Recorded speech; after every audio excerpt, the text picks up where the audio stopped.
And we are back again. How's everybody doing? How you doing, Rafa? I'm doing great, and I'm happy to be here. Thank you for helping us out today. I'm Felipe, and I'm here with my good pal, Cordell. How you doing, Cordell? Podcast. Hope everybody's been doing well. Well, I just got my vaccine shot, so I suggest everybody gets there. It's liberating. You walk around. Liberating. You walk around, you're not too worried. I wasn't concerned or nothing. Okay, I don't even care if you're wearing your mask or not. Hey, my boy, are you on shot number 1 or 2? I'm on the first one. Primero. But I'll go get my second one soon. But anyway. Was it hard to get it? No, because half the states not getting their vaccine. For some reason, because Johnson & Johnson fucked it up. A few women got sick and everybody started doubting the vaccines again. But Quitters. yeah, don't be a quitter, like I said on the last podcast.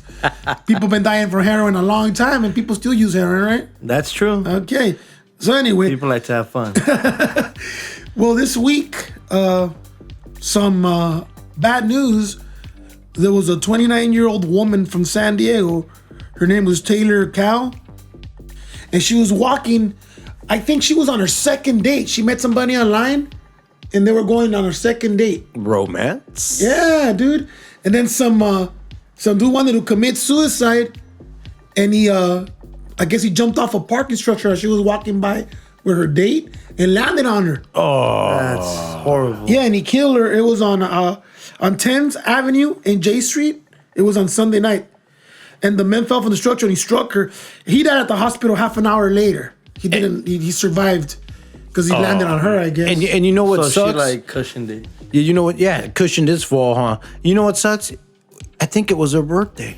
It was a week away, and she was getting ready to celebrate it with her family and friends. Oh, my man. God. And then she was looking for horrible. romance, so she was on a second Oh, date. dude.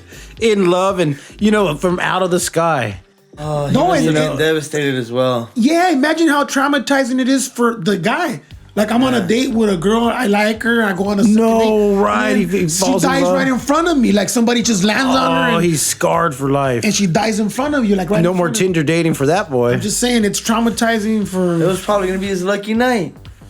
Or he was like... The second date, Or at my least- boy. You or know at- the second date rule. And you know what? That piece of shit who committed suicide. If you want to commit suicide, that's on you. And Jump in the ocean. We've talked about suicide in the past. Like, get help. We're here to help people. Call us. Send me an email. But Smoke a don't joint. kill somebody else. Yeah, you're having a shitty day. If you really think you want to kill yourself and you don't want no help or anything, jump in the damn ocean. Don't go and kill other people and shit. That's Wow, crazy. man. But yeah, this poor girl was trying to find. She was only 29. She was about to turn 30. She was Dirty looking 30. for. She was looking for romance. She was really looking forward to having her birthday party and With her new boyfriend. going on a little walk. Man. And bam! Mean Bam! Dirty 30. Yeah, that sucks. She dude. found. Or our condolences to her family, Oh, son. Yeah, condolences to her family. I know we joke around here a lot, but we don't joke about suicide. So make sure if you feel like you want to commit suicide, you don't feel well, you feel depressed, reach out to. There's plenty of hotlines you could call or reach a website and reach out to somebody. You're not alone. You're not alone. Yeah, we all have bad days, reach out. Or call us. Yeah, or comment on our YouTube channel and we'll comment back. Cordell, what else is going on in the news? Oh, man. Well, we're going to get in depth today. We're going to talk about a story that's trending in the news right now. It's a little local deli. It's a little hole-in-the-wall deli in New Jersey, and it's run by the local high school principal and wrestling coach in that little town there. Okay, the principal is the wrestling coach Yeah, also, and or two different people? No, same person. Oh, okay. Must be a big dude. Yeah, Or he's a big small, dude. Or a small town. Well, yeah, it's a small town, too. Big dude in a small town. It's called Portsboro. It's there in New Jersey, and, he's a very successful wrestling coach. Has won a lot of titles and games there. So this little deli that he owns, last year it managed to make about $16,000 in profits. Not very much, but get this. It's currently valued at over $100 million on the stock market. Wow. under the ticker symbol HWIN. But in reality, it might be worth up to $1 billion. What's in the secret sauce? That's what people are asking. Should we invest? Yeah, right. No, that's what people are asking too, my boy. Hey, how does this fly under the radar? Well, now it's getting There's attention. Something shady's happening there for sure. Well, when you look it up, it's just like a little hole in the wall. Oh, they're making endangered species sandwiches. Like, Something, these $5,000 pastrami's. Are they A, B, C rated? Do you know? I got to check on that, the rating. Because They better be at least an A. Well, check it out. A neighbor that they interviewed says, hey, I haven't even seen that thing open in the past 5 years, But check this out. It has about 60 investors, private investors, with the majority of the money based out of Hong Kong and China. This little deli right here. Okay, that brings me a lot of confidence. Do I smell black market? Now I know there's nothing going on. Well, Dark web? So the road to China is interesting. We're going to get more deep into it. So let's start with the wrestler, the coach, the wrestling coach.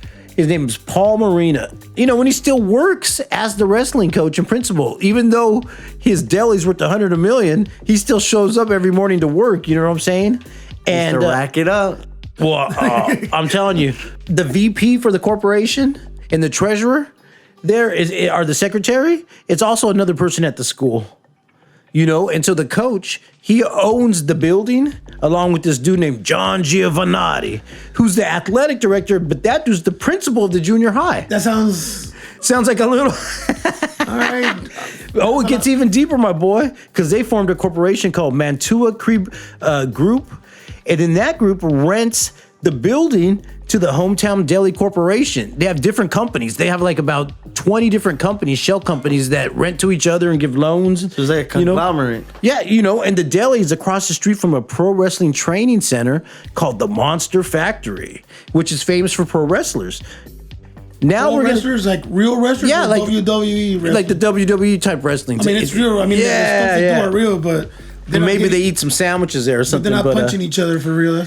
So this little deli worth $100 million, and they got this little group of investors. Well, his business partner is where we find the key to the story. His name is James Patton, and he knows Coach Marina from back in the day. He went to the same high school back in the day with them, and he was on the wrestling team too. It seems like it's all evolves around these athletic department. It's a wrestling cult. Well, I'll tell you, James Patton works for a company called Tyrone Capital in North Carolina, where he specializes in setting up shell companies, and he was busted for voter fraud in North Carolina, vote tampering, fraud, all kinds of stuff. So manipulating the vote to go their way. Well, yeah, for another candidate. And so these dudes are smart. They know how to get things done behind closed doors and behind other people. You know who defended him? The lawyer who defended him was the same lawyer that defended Bernie Madoff. You know who Bernie Madoff is? Yes, he's the pyramid god. Well, yeah, that's what I'm saying. So this is their club of homies. Well, now let's talk about James Patton's boss. Now, from there, I did more research and I found out, well, who's his boss? Well, his boss is named Peter Coker Sr. He was also a star athlete in college there. And up until last week, because the news got involved now, he was receiving $15,000 a month from that little deli and consulting fees. Somehow they would pay this dude $15,000 a month, a deli that's not even opening, in consulting fees. On how to make like the best sandwiches? Yeah, something, huh? And or the secret sauce. The secret sauce. Or Well, how to make a deli that makes $1 billion. well, part of the secret sauce Without is it being open. Right. That's part of the classes he's teaching. Part of the secret sauce is he owns 100,000 shares of the deli through a side company in Europe called Europa Capital. But check this out, okay? You know what I'm saying? Peter Coker Sr. was charged for exposing himself to minors back in 1992. Like as in a diary, or as in his wee. Yeah, as in his wee. Showing it off. Yeah, at an elementary school, he flashed some kids and was charged. The newspapers found out about it. So Peter, though, now we're going to take it in another direction. So Peter Sr. has a son, Peter Jr., who lives and works in Hong Kong. He's the chairman of Hometown Deli.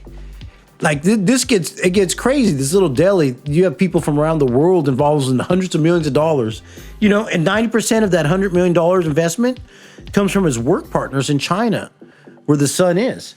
It's a group of mega rich Hong Kong investors that are part of these companies there. It gets really interesting there. We could take a turn last year, that little hometown deli, it lent $150,000 to another company called E-Waste Corporation. This company that gets rid of electronic waste, like, computers and hard drives and stuff. Yes. But the company is just a shell company. It makes no money. Because the deli lent them $150,000, and guess what? Now those same people in Hong Kong invested in it. How much is that company worth now? $85 million. But E-Waste? E-Waste. But the dude who owns it still works his day job as a medical biller. Maybe it's like the producers, that musical where when they don't make money, they make money. Well, that's funny you said that, because the deli for the year 2020, it took a loss of $600,000. Half of that going to consulting fees. It pays consulting fees to all these people. That's how it writes it off. So the deli lost $600,000, made $16,000, but is worth $100 million, but might really be worth $1 billion if you look at the value of the shares. That's crazy. They started off at 2 cents, and now they're at $13, $10. How come no one's in handcuffs?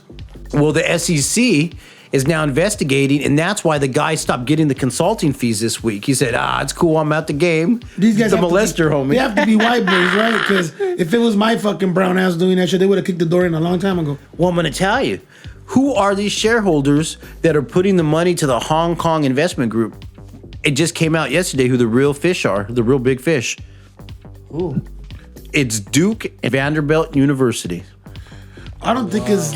It's I don't Duke. think they know. No, they probably do know, my boy. They're giving it to to an investment company. And No, it's a hedge fund. Yeah, a Hong Kong hedge fund. No, they know, because the dude that's in charge of the investments at Vanderbilt used to work at Duke in North Carolina. That's close to where Steve Coker Jr. has his company. They're all tied in. These people are all tied into colleges and investments. And so it comes to find out that these homies run this hedge fund for Duke and Vanderbilt, and also for Rutgers University. Rutgers, you've heard of Rutgers, the private college? Yeah. They rent the building next to the deli from the wrestling coach, where they're conducting right now a water study. So I don't think it's. I'm just saying. I think it's just these group of guys that are doing a scam. Manipulating. They're testing the tap water in that little town, Rutgers University. So they're renting the room next to the deli from the corporation that's part of the other corporation that's part of the other corporation. I'm just saying. And what's all the money everywhere? And so what's the other investment that the hedge fund in Hong Kong manages for Duke and Vanderbilt besides the deli? A uranium mine out of Africa. Oh, shit. I'm just saying, that's where these guys are putting this. And you know how much the fund is worth? They have this big, $1 billion fund that these colleges has raised.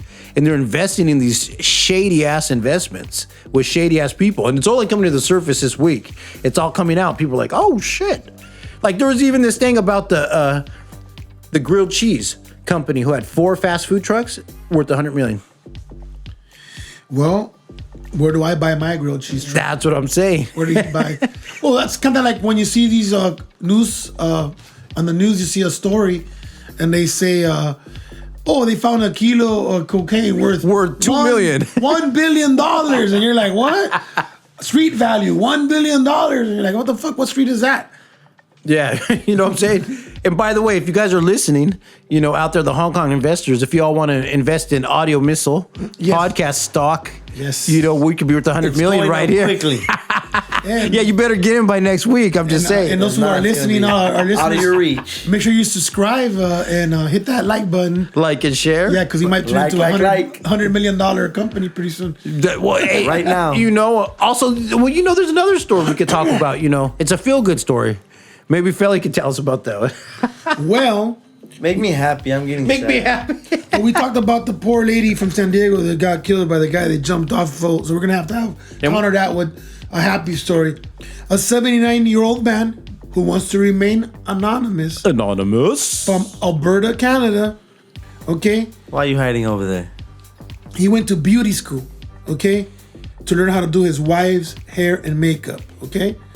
Because his wife of 50 years has always taken pride in her appearance, but started having trouble with her vision. And she was burning herself with her curling iron and having little incidents. Oh, that's so this man decided to go to beauty school so he could do her hair and her makeup for her. Good looking out, my That's boy. Good sweet, looking dude. out right there. He must have a lot of money though to have time to go to beauty school and still pay the bills. Oh, I bet he got a lot of attention there. Well, he's definitely gonna be a hot item in the senior community because Oh, can you it's imagine? a sweet story. All the women are gonna be like, "Oh my God, he's Nah, but he is sweet, brother. yes, he's doing a lot. He really loves this woman. 50 year, he's been with this Your woman. sweetheart. Yeah, so she paid her dues. That's right. That's It's right. time for him to pay his. What would you do for your girlfriend? Would you go to beauty school? That's the question, huh? What would you Even more do? things. Huh? I'll do even. I'll do even more. Unbelievable. I need to get a girlfriend first so I can do things for her. Bro. Well, you got your vaccination. It's time, my boy. Now people can go out there. Yeah, man. coming I'm gonna go get a margarita or something soon.